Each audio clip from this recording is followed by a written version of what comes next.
Herkese merhaba arkadaşlar. Bir ürün inceleme videosuyla karşınızdayım. Uzun süredir sahip olmayı istediğim ancak fiyatları nedeniyle sahip olmakta geç kaldığım bir ürünle karşınızdayım. Bir gece görüş dürbününü birlikte inceleyeceğiz. Ürünümüz Finersi'den geliyor. Ücretsiz ürün desteği için Finersi'ye teşekkür ederek videoya başlamak istiyorum. Başlamadan önce Türkiye'den bu ürünü satın almak isteyen arkadaşlar için videonun açıklamalar kısmında satın alma bağlantısını bırakacağım. Firmayla irtibata geçerek size indirim yapmalarını isteyebilirsiniz arkadaşlar. Yurt dışından alacak arkadaşlar için herhangi bir problem yok zaten.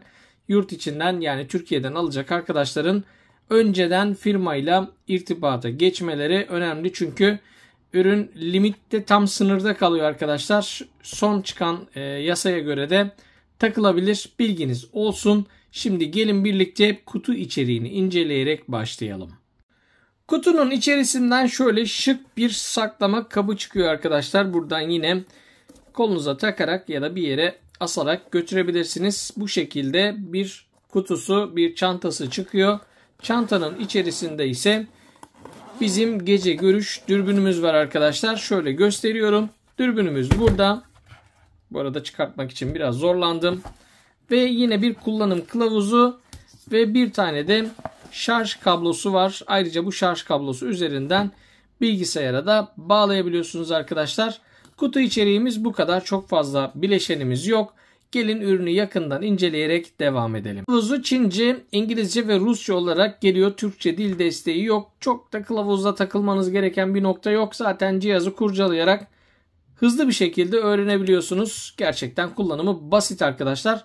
Burada kablomuzu görüyorsunuz. Type-C arayüze sahip bir kablo ile bağlantılarınızı oluşturabiliyorsunuz. Hemen cihaz üzerindeki giriş ve çıkışlardan da bahsedelim. Cihazın yan tarafında bir bağlantımız var arkadaşlar. Su almaması için burası böyle yumuşak bir plastikle yapılmış. Buradan cihazı şarj edebilir ya da cihaz içindeki görüntüleri bilgisayarınıza aktarabilirsiniz. Ayrıca bir micro SD kart yuvası var. Üzerinde de bir tane micro SD kartımız var. Hemen onu da göstereceğim arkadaşlar. Buradaki yuva üzerine bir micro SD kart takarak cihazda kaydettiğiniz görüntüleri, daha doğrusu izlediğiniz görüntüleri bu micro SD kart üzerine kaydedebiliyorsunuz arkadaşlar. Daha sonra bunları bilgisayarınıza alabiliyorsunuz. İki tane bölüm görüyorsunuz. Hemen kısaca çalışma sisteminden bahsedelim. Gece görüş dürbünlerinde iki tane bölüm bulunur arkadaşlar. Burada gördüğünüz kısım bizim merceğimiz ve kameramızın bağlı bulunduğu kısım. Burada ise arkadaşlar bir kızılötesi ışık kaynağı var. Gözle görülmeyen, kameralar tarafından görülebilen bir ışık üretiyor. Bu ışığımız buradan çıkarak görüntülemek istediğiniz yerdeki nesnelere çarpıyor. Tabii ki siz bunu ya da gözünüzde göremiyorsunuz ya da işte örnek veriyorum bir hayvana doğrulttuysanız, bir canlıya doğrulttuysanız o göremiyor, çarparak buradan geri dönüyor arkadaşlar. Buradaki sensörümüz bu ışığı algılayarak buradaki LCD ekrana yönlendiriyor. Cihazımızın alt kısmında bir adet pil girişimiz var arkadaşlar. 18650 bir pil kullanarak cihazımız çalışıyor. Şöyle pilimizi de gösteriyorum. Ben şarj işlemini daha önceden gerçekleştirmiştim. Buradaki küçük plastik parçasını çıkararak pilin artık cihaz ile temasını sağladık ve kameramız çalışmaya hazır. Hemen buradaki açma butonuna basarak çalışmasını sağlıyoruz. Cihazı açtığımızda bu şekilde ekranı bizi karşılıyor arkadaşlar. Daha önce söylediğim gibi cihaz gündüz ve gece koşullarında kullanılabiliyor. Gece çekimleri için dışarıya çıkacağız. Hemen ön tarafını tekrar göstermek istiyorum. Bakın şöyle ışığı birazcık azaltacağım. Ve cihazı gece görüş moduna alacağım arkadaşlar. Şu anda gece görüşünü aktif ettim. Bakın şuradan şu an telefonumun kamerası da bu ışığı algılayabiliyor. Gözle baktığımda herhangi bir şey gözükmüyor. Ancak kamerayla baktığınızda bu kısımda ışık kaynağını, kızılötesi ışık kaynağını görebilirsiniz. Sistem bu şekilde çalışıyor. Buradan ışığımız gidiyor. Buradan ise tekrar geri alınarak LCD ekrana gönderiliyor. 300 metreye kadar etkili bir şekilde çalıştığı belirtiliyor. Ancak bunu açık alanda denemeden bir şey söyleyemeyeceğim arkadaşlar. Cihazın menülerinden birazcık bahsettikten sonra karanlık performansını test etmek için dışarıya çıkacağız. Işığın az olduğu bir yerde cihazımızı test edeceğiz arkadaşlar. Hemen kısaca ekranından ve menülerinden bahsetmek istiyorum. Cihaz menüsü için buradaki menü tuşuna basıyoruz arkadaşlar. Burada kamera ile ilgili ayarları mevcut.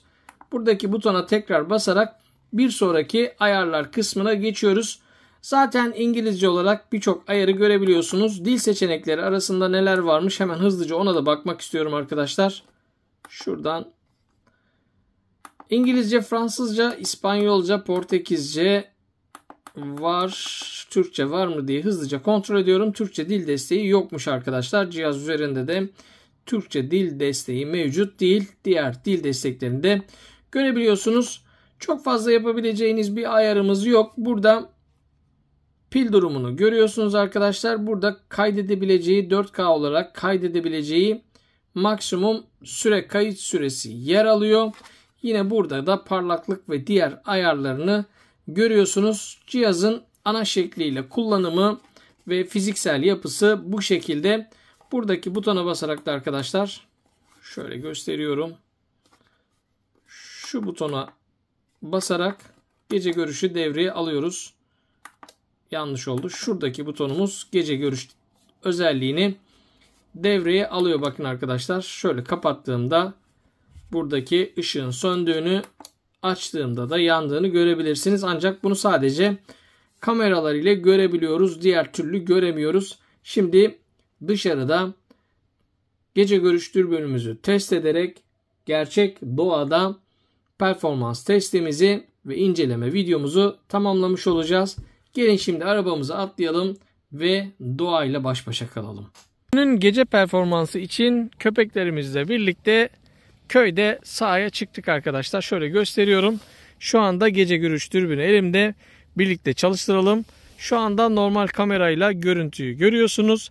Ve dürbün üzerinden tekrar göstereceğim. Şu an karşıda köpeklerim var arkadaşlar. Şimdi dürbün üzerinden şöyle gösteriyorum. Bakın köpekler burada.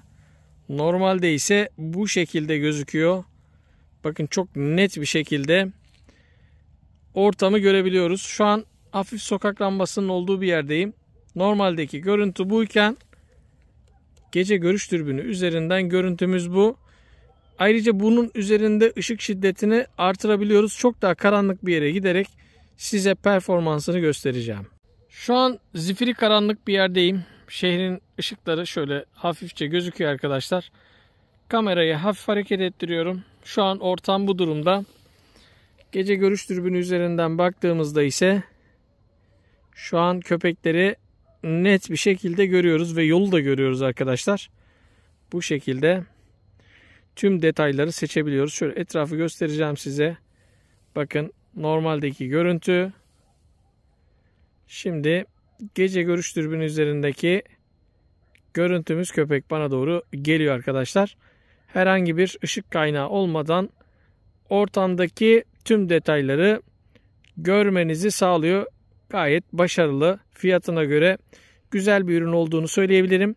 Videonun açıklamalar kısmında bulunan linki kullanarak almak isteyen arkadaşlar bu ürüne ulaşabilirler. Türkiye içinden alacaklar. Önceden firma ile irtibata geçerek indirim isteyebilirler diyerek videomuzu sonlandırıyoruz. Bir sonraki projemiz ve inceleme videomuzda görüşünceye değin şimdilik hoşça kalın.